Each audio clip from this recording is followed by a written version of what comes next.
Assalamu alaikum wa rahmatullahi wa barakatuh. This is me, your sister Sania Sabir. So, welcome to the day 24 of completing the Quran translation and the Seerah of Prophet Muhammad, peace be upon him, Seerah of Prophet Muhammad, peace be upon him, in 90 days challenge. So, basically, آج تو مجھے بہت late ہو گیا because when I woke up in the last third part of the night, میرے کو ایسا لگا کہ میری آنکھ میں کسی جانور نے کاٹا literally. اور میرے کو اتنا پین ہو رہا تھا بہت زیادہ، بٹ اللہ کا شکر ہے وہ تھوڑے سمے کے لیے رہا اور پھر ٹھیک ہو گیا. بٹ میری جو آنکھ ہے نا وہ تھوڑا سا ڈسٹرب سی ہو گئی. سو خیر اللہ کا شکر ہے اب تو سکون ہے. تو بیسیکلی مجھے بہت لیٹ ہو گیا آج، کیونکہ آج جو ہے نا میں 10 بجے پڑھنے بیٹھی ہوں، ریڈنگ اسٹارٹ کرنے بیٹھی ہوں. سو انشاءاللہ جیسے کہ ایز یوزول مجھے 7 پیجز ریڈ آؤٹ کرنا ہے سیریل نیکٹر کے، اور اس میں مجھے کیا پڑھنا ہے کہ آپ صلی اللہ علیہ وسلم کہاں پر پہنچ چکے ہیں. سبحان اللہ، مدینہ میں. اب ہم مدینہ کی سچویشن دیکھ لیتے ہیں، اس کا انوائرمنٹ دیکھ لیتے ہیں مدینہ کیسا تھا. رائٹ، جب رسول اللہ صلی اللہ علیہ وسلم مدینہ پہنچے اس وقت جو ہے نا مدینہ نہیں کہلاتا تھا، یثرب کہلاتا تھا. رائٹ، اور یہ شہر جو ہے نا بیسیکلی سوشلی، اکنامکلی اور ریلیجیس کیوس میں ڈوبا ہوا تھا. رائٹ، اور وہاں کی جو پاپولیشن تھی 3 حصوں میں ڈیوائیڈڈ تھی. ایک تو 2 عرب قبیلے تھے وہاں پر، اوس اور خزرج. خزرج یہ وہی قبیلہ ہے جو یمن کے قحطانی عربوں میں کی نسل میں سے تھے. ان دونوں کے بیچ سالوں سے خونی جھگڑے چل رہے تھے، جس کا ہم دیکھتے ہیں جنگ بواد کے بارے میں پڑھیں گے. جنگ بواد ہوئی، یہ بہت ہی فیمس جنگ ہوئی ان دونوں قبیلوں میں، اور اسی وجہ سے ان کو اتنا اس جنگ نے ان جنگوں کی وجہ سے ان دونوں قبیلوں کے اندر تھکان، اور اتنی زیادہ تھکان ہو گئی تھی، اتنا زیادہ نقصان ہو گیا تھا، اور اس کو ان دونوں قبیلوں کو پورا تباہ کر کے رکھ دیا تھا. وہیں پر جو ہے نا 3 یہودی قبیلے بھی تھے مدینہ میں. بنی قینقوع جو کہ فیمس تھے، سنار تھے اور بزنس مرچنٹ تھے. بنی نذیر جو ہیں زمیندار تھے اور طاقتور تھے. بنو قریظہ جو ہے نا یہ فیمس تھے، ہتھیار بناتے تھے یہ لوگ، اور کسان تھے. رائٹ، تو یعنی کہ یہودیوں کے پاس ہی یہودی تھے، اور ان کے پاس دولت اور نالج اور چالاکی تینوں تھی. ہم ان کے بارے میں پڑھیں گے آگے انشاءاللہ. اور وہ کہتے تھے کہ آخری نبی ہمارے قبیلے میں آئیں گا، یہی یہودی لوگ. مگر جب نبی صلی اللہ علیہ وسلم آئے تو انہوں نے نبی صلی اللہ علیہ وسلم کا حسد اور جلن اور انکار کی وجہ سے ان کا انکار کر دیا، کیونکہ انہیں لگتا تھا کہ جو نبی آئے ہیں وہ عربوں میں آئے ہیں، اور یہ عربوں کو جو ہے نا ان پڑھ گوار سوچتے تھے، الٹریٹ سوچتے تھے، ان کو ڈاؤن شو کراتے تھے اور فیل بھی کرتے تھے. رائٹ، اب دیکھتے ہم جنگ بواد جو ان دونوں قبیلے کو اندر ہو رہی تھی، جو عرب قبیلے تھے یثرب میں، اوس اور خزرج. دیکھو میں بتاتی ہوں، رسول اللہ صلی اللہ علیہ وسلم کے آنے سے کچھ ہی سال پہلے اوس اور خزرج کے بیچ میں جو یہ جنگ بواد ہوئی تھی، دونوں طرف کے بہت سارے سردار مارے گئے، نہ کوئی وجیتا رہا اور نہ ہی سکون بچا. یہودی قبیلے ان جھگڑوں کا فائدہ اٹھاتے رہے، کبھی ایک عرب قبیلے کے ساتھ دیتے، کبھی دوسرے کا، تاکہ دونوں پر ان کی جو ہے نا ان کا دونوں سے ریلیشن رہے. اس جنگ کے بعد ہے نا عربوں کا حال بہت برا حال تھا. ان کو تھکاوٹ، نراش اتنی زیادہ تھی، بس یہ چاہ رہے تھے کہ ہمارا کسی طریقے سے صلح ہو جائے، ٹھیک ہے نا. اور وہ ایک ایسے لیڈر کی تلاش میں ہے جو انہیں یونائٹ کرے. تو اللہ نے انہیں محمد صلی اللہ علیہ وسلم کو بھیجا ان کے پاس.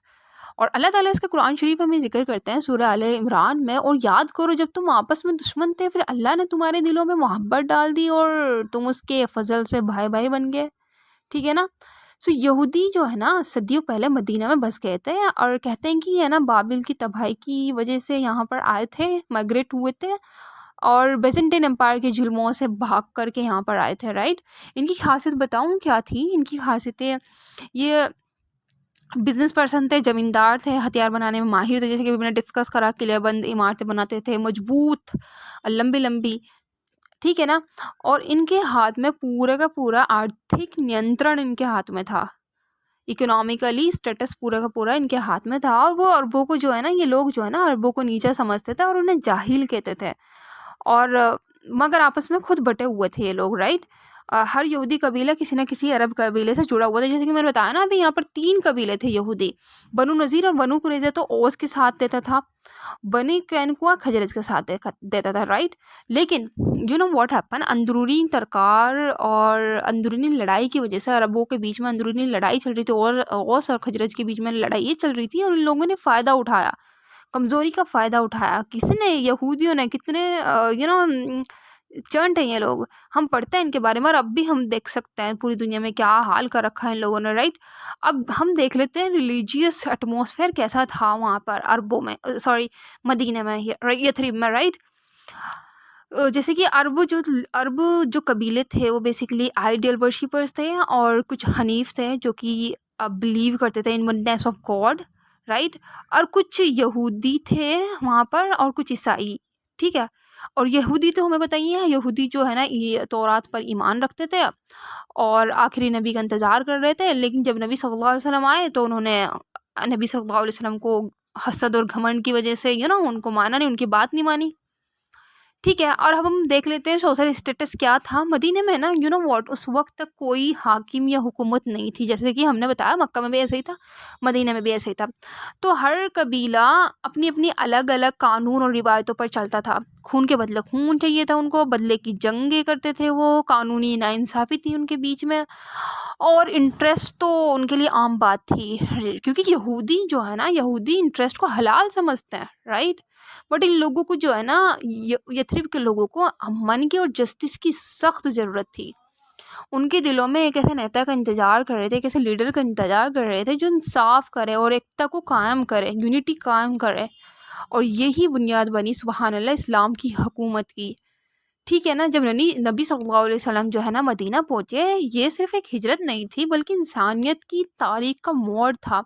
رسول اللہ صلی اللہ علیہ وسلم یہاں مسکین مہاجری کی طرح نہیں آئے، بلکہ اللہ کے چنے ہوئے رہنما بن کر آئے، اور انصار نے ان کو کھلے دل سے استقبال کیا. انہوں نے دوسری عقبہ کی بیعت میں وعدہ کیا تھا ہم آپ کی حفاظت کریں گے، جیسے اپنی عورتوں اور بچوں کی کرتے ہیں. جیسے ہم نے پہلے ڈسکس کرا نا، انصاریوں نے اللہ کے رسول کے ساتھ بیعت کری تھی، پرومس کیا تھا کہ ہم آپ کی حفاظت کریں گے، جیسے اپنی عورتوں اور بچوں کی حفاظت کرتے ہیں. اس کے بعد جو ہے نا اب اسلام کا نیا سینٹر بن گیا تھا مدینہ، ٹھیک ہے نا، اس وعدے کے تحت، کیونکہ وہ سپورٹ کر رہے تھے آپ صلی اللہ علیہ وسلم کو. اور یہیں پر جو ہے نا اسلامی حکومت کی بنیاد رکھی گئی. اب ہم دیکھ لیتے ہیں کہ آپ صلی اللہ علیہ وسلم جو ہے نا اب یہاں پر کانسٹیٹیوشن بنا رہے ہیں تھوڑا مدینہ والوں کے لیے، کیونکہ مدینہ ایک مکس لوگ رہا کرتے تھے وہاں پر، یہودی تھے، مسلمان تھے، پولیتیز تھے، رائٹ. تو نبی صلی اللہ علیہ وسلم نے ایک جو ہے نا ریٹن فارم میں میثاق مدینہ تیار کرا، اس مطلب ایک کانسٹیٹیوشن تیار کرا، جس میں آپ صلی اللہ علیہ وسلم نے اسٹیبلش کیا سبھی لوگ ایک امت ہیں، دھرم کی آزادی ہر ایک کو ملے گی، اور میچول ڈیفینس کیا جائے گا، اور نبی صلی اللہ علیہ وسلم ہی فیصلہ کرنے والے ہوں گے، اور جسٹس سب پر لاگو ہوگا، رائٹ. رسول اللہ صلی اللہ علیہ وسلم کی ہجرت بیسیکلی یہ نہیں تھا کہ وہ وہاں پر مکہ سے آئے، بلکہ اللہ کا انتظام تھا، اللہ کا جو ہے نا پلان تھا.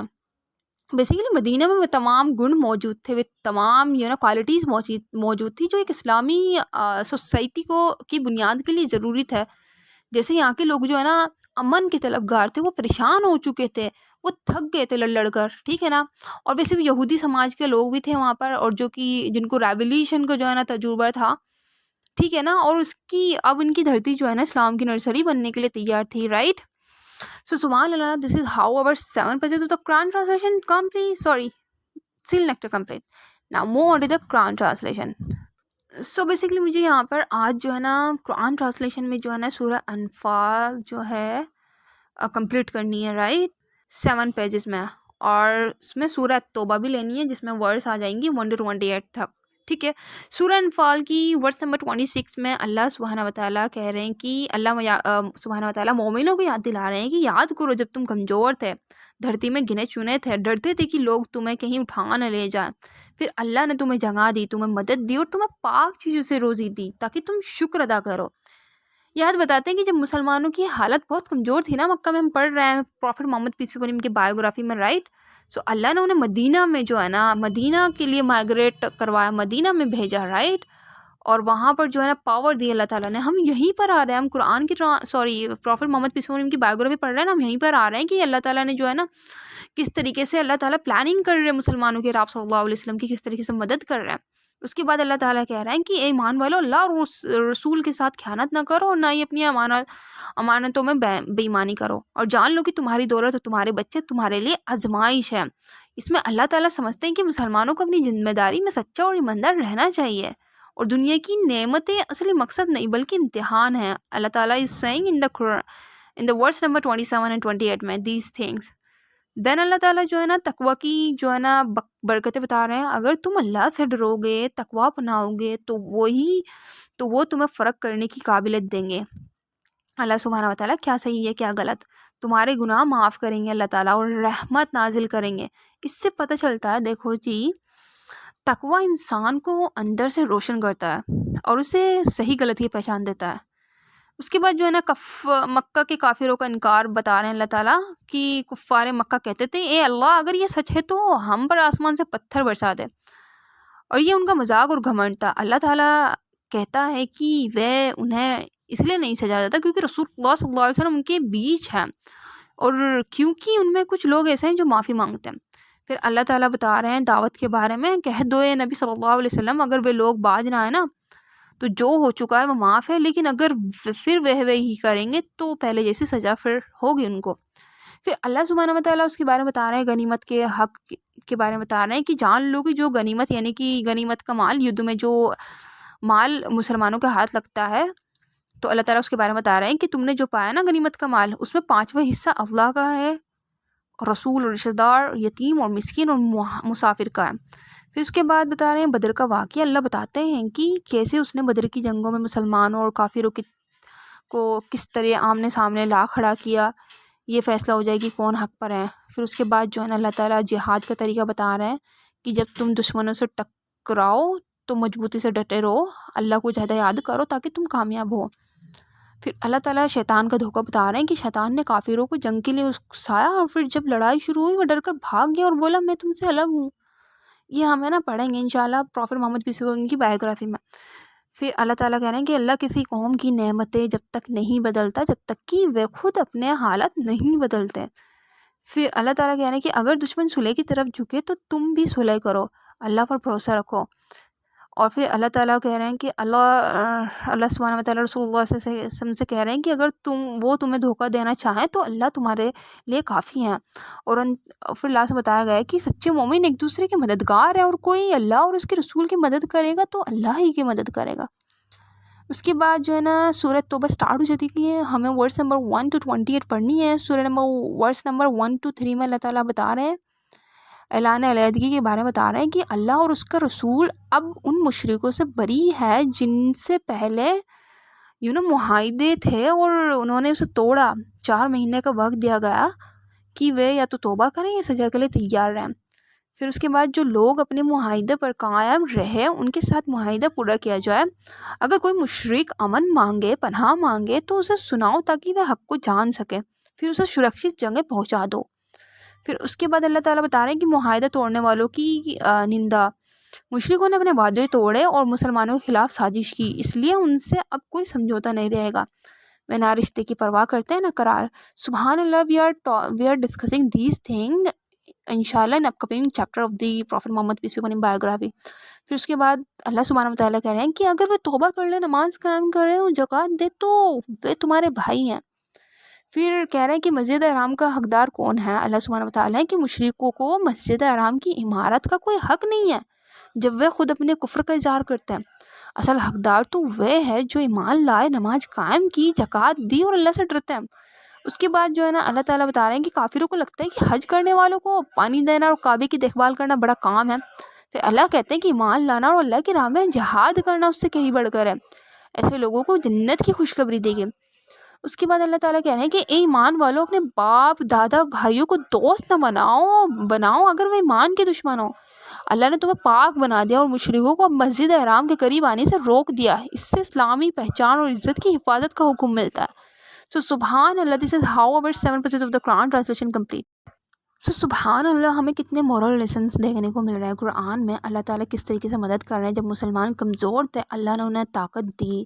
پھر اللہ سبحانہ و تعالیٰ کہہ رہے ہیں کہ دھوکہ دینے والے اللہ کے نزدیک قریب نہیں. ٹھیک ہے نا. پھر اللہ تعالیٰ کہہ رہے ہیں کہ تقویٰ انسان کو صحیح اور غلط کی پہچان دیتا ہے. میں اللہ سے دعا کرتی ہوں کہ ہم سب کو تقویٰ والا بنائے. اور پھر اللہ تعالیٰ کہہ رہے ہیں کہ سچے مومن ایک دوسرے کے مددگار ہوتے ہیں. کفر اور ظلم کے ساتھ سمجھوتا بالکل نہیں. سبحان اللہ. پھر اللہ تعالیٰ کہہ رہے ہیں کہ ایمان رشتوں سے اوپر ہے. اللہ اور رسول سے محبت سب سے بڑی ہے. سبحان اللہ. یعنی کہ ایمان، سچائی، صبر اور یونٹی رکھنے والوں کو اللہ تعالیٰ ہر حال میں کامیاب کرتا ہے. کتنے مورل لیسنز ہمیں دیکھنے کو مل رہا ہے. سبحان اللہ. This is how our 7 pages of the Quran translation complete and both books complete. الحمدللہ. السلام علیکم ورحمۃ اللہ وبرکاتہ. ملتے ہیں